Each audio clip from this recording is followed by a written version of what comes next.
Hello, everybody. This is the Eat Your Brains Out show. We're not quite sure if we settled on a title yet.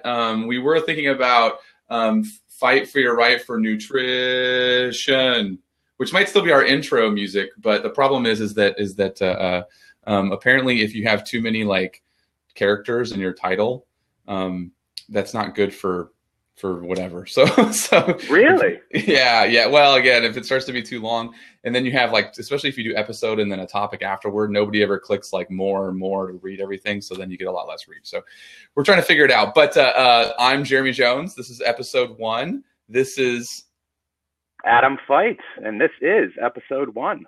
And you guys probably know me. If you don't, then you'll learn a lot more about me. But this show is a little bit more about picking Adam's brain about food and nutrition. So, Adam, why don't you talk a little bit about your background?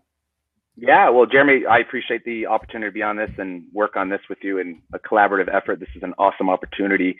But essentially, I am an elite coach for Precision Nutrition, the world's largest community and organization for nutrition coaching. And what I do there is I'm one of the level 2 certification instructors, as well as the assistant director of performance nutrition. So I'm going on my 4th year and work with a high level of athletic teams and athletes. I'm actually in Calgary right now, about to present to the Calgary Flames and their developmental camp. And I spent a good part, most of my career thus far, for over 10 years as a strength conditioning coach. So I've worked at the Division 1 level, the Division 3 level. I actually ran my own facility with some other great up and coming coaches for about 5-6 years. And so now I'm here. So I'm just trying to blend the best of both worlds and get my PhD in sports psychology as well, making it all fit.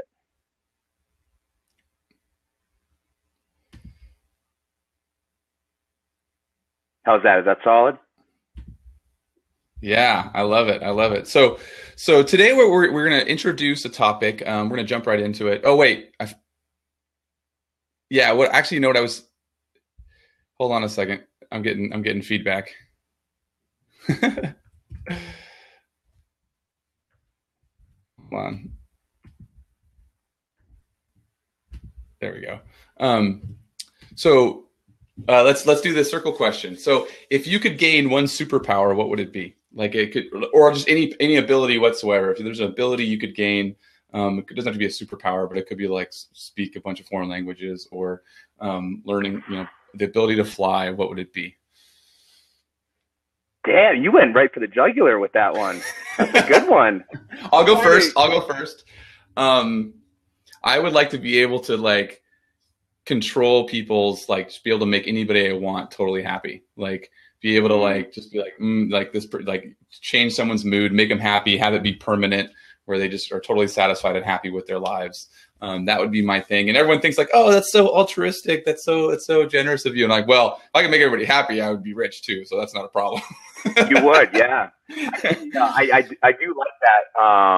I would probably go with the ability to just see future events and have the ability on with that. I don't know if you can kind of do a 1-2 punch, but if you keep doing what you're doing, this is what things will look like. And so that'll give them the opportunity to kind of change, kind of like that whole butterfly effect thing, like Ashton Kutcher, the movie from years ago. Be able to see the different paths of the decisions you're making. And not necessarily change the path, but if I know what's going to be happening and how it's going to happen in the future, if things need to be adjusted, like at PN, we talk about like dynamically steering, right? Like you're driving on the road and something just jumps out in front of you, just like, I got to move. So I think I would like that quality because that could help some planning and preparation in all aspects of life, especially as a parent. Yeah, definitely. All right. So to the first topic we're going to go over is nutrition timing, right? In food timing. And this is a topic that we realize is going to be a lot longer than a 10 to 20 minute episode. So let's do a brief introduction into this sort of thing. Is it important? How important is it? Who needs to be worrying about this sort of thing? And as coaches, do we need to be teaching our clients this? Yeah, well, obviously that's a great question. That's something that continues to populate our mainstream media. Obviously we're doing a podcast on it, but this is something that you'll see on your Facebook feeds. This is something that your clients will see in the grocery stores and the tabloids and whatnot. So I think like everything in nutrition, and this will be a common answer to any question you ask me, Jeremy, will be, it depends, right? And so, if we look at it in its most simplistic form, nutrient timing is essentially the strategy of ingesting certain types of nutrients, so let's stick with our macros of like carbs, fats, and proteins around specific times to improve performance, or let's say body composition or general health. And the verdict is essentially out. I actually just gave a presentation to the Northeast region of the American College of Sports Medicine, and it's not important for most people, and especially those people that are not exercising for more than 1 hour, or that is involved in kind of hot and heavy humid conditions. And so I think this carries a lot of weight with, maybe the gym owners that we're talking to that are prescribing boot camp workouts or CrossFit workouts or kind of skill sessions that everything's under an hour. So that's something to definitely consider, as well as, what the overall goal is. I think that nutrient timing is a great tool. It's just one tool.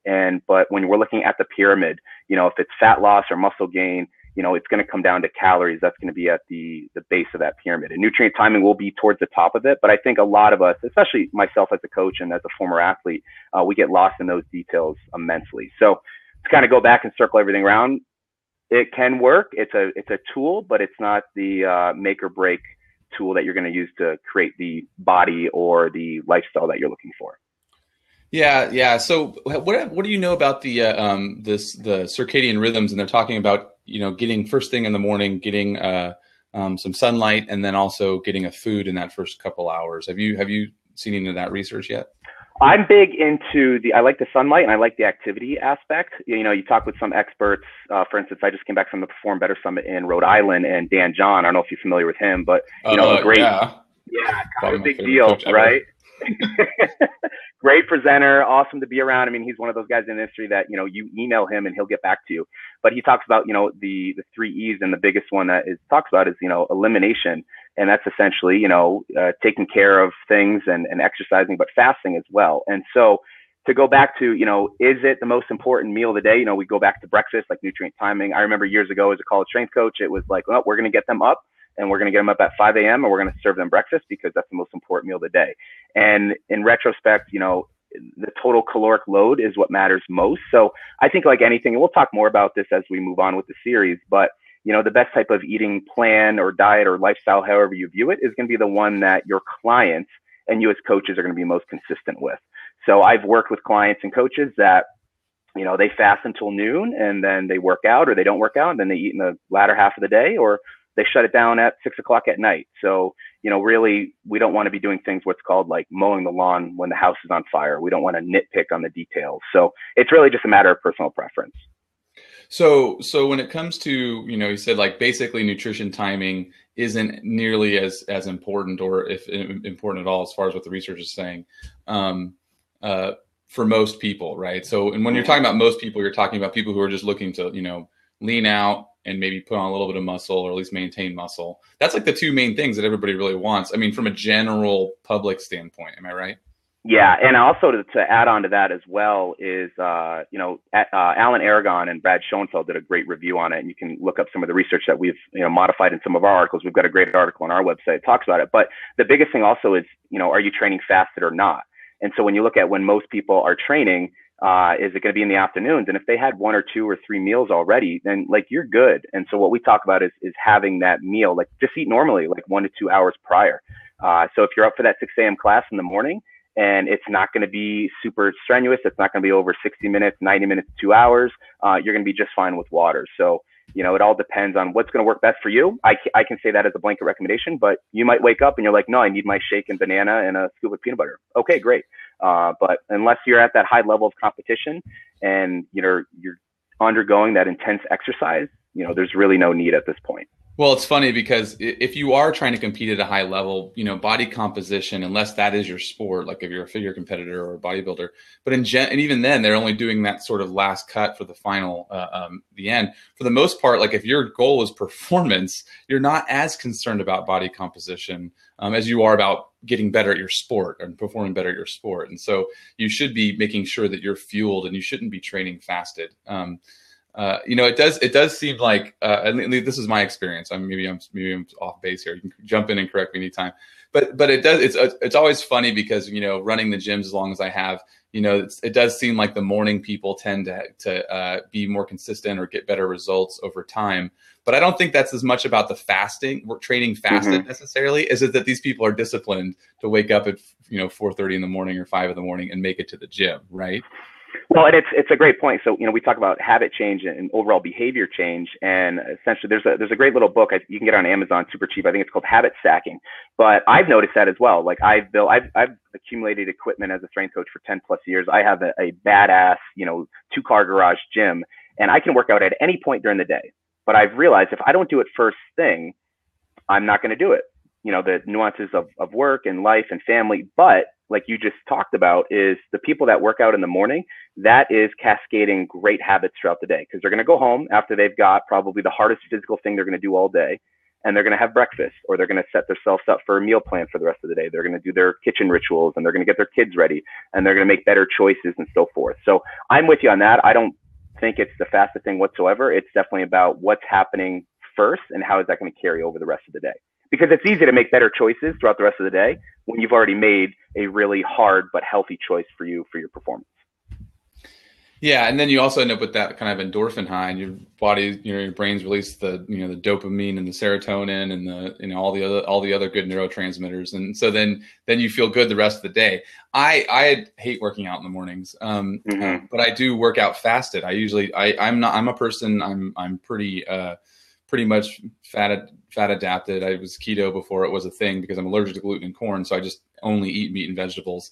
And I do fine. I feel great not eating until sometimes 2 or 3, and then I like to work out in the afternoon or early evenings. I might try shifting that. That's one of the reasons why I kind of like asked about that question. I was like, people are talking about, instead of intermittent fasting, they're calling it time restricted feeding, which I still think is still just a lot of it's just caloric restriction to some degree.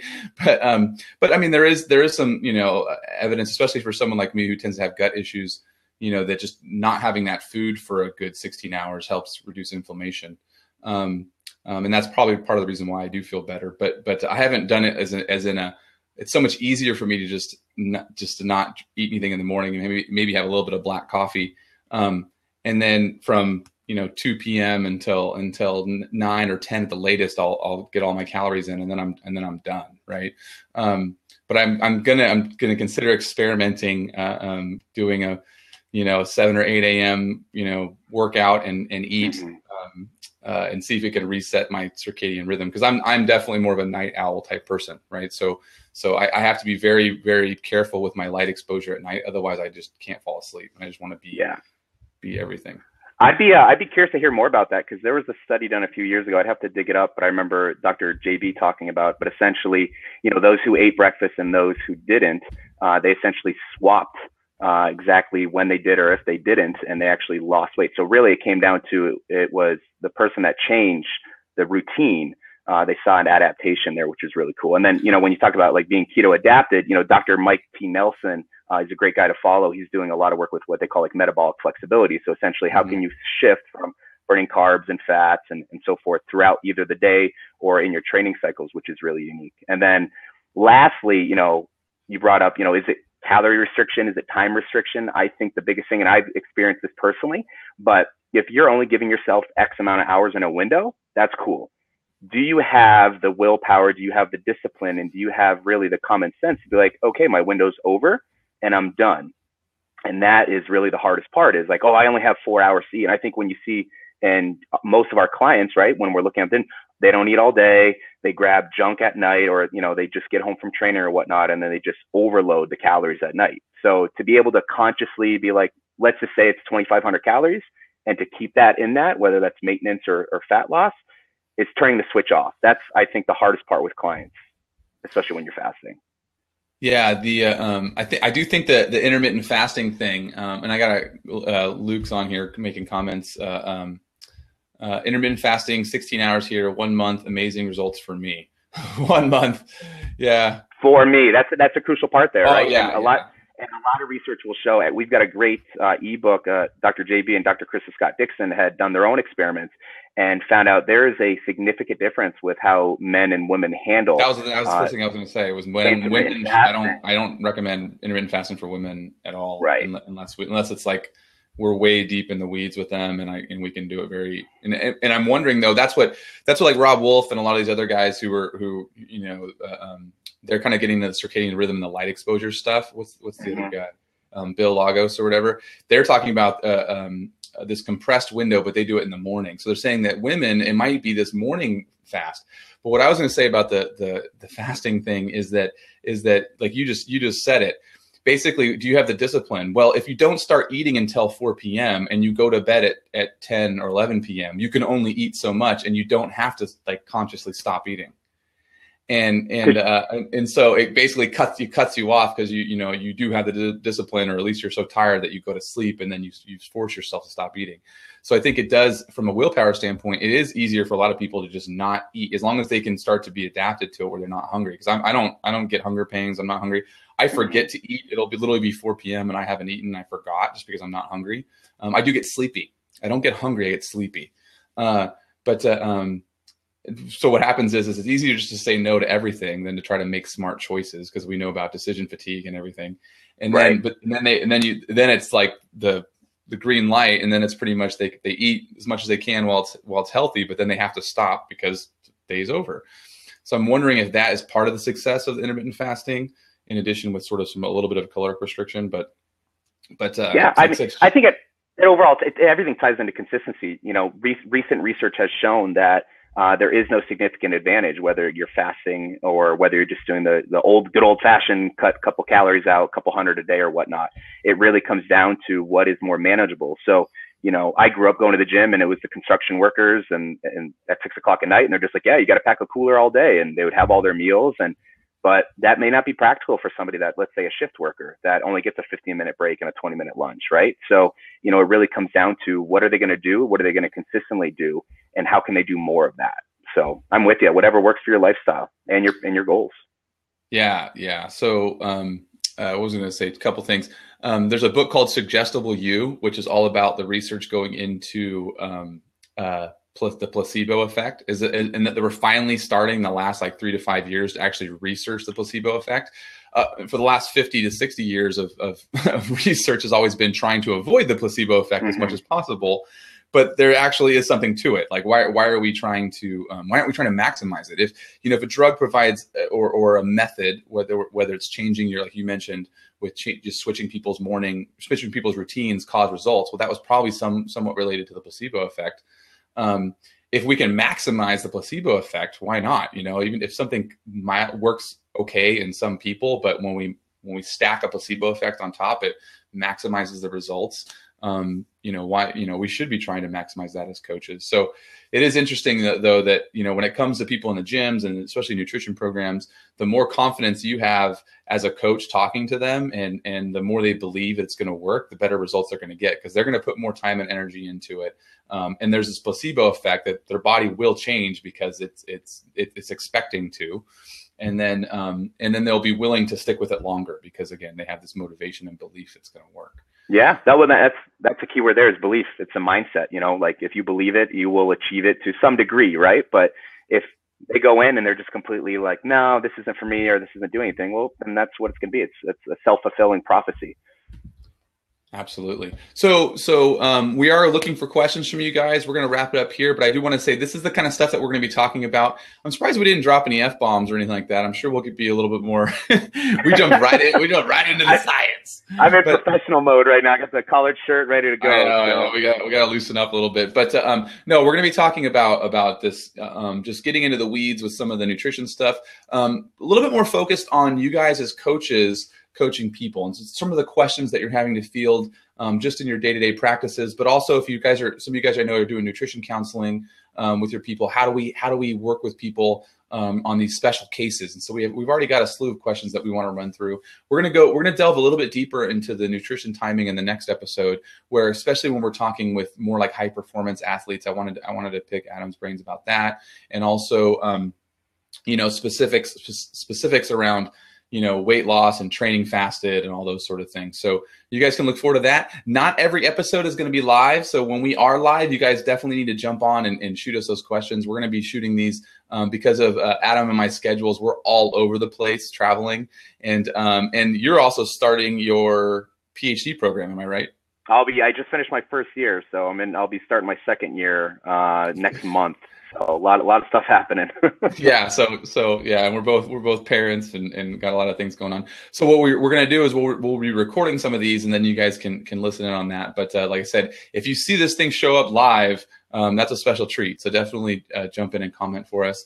Thanks for listening, guys, and I'll see you in the next episode. All right. Take care, everybody. Thanks.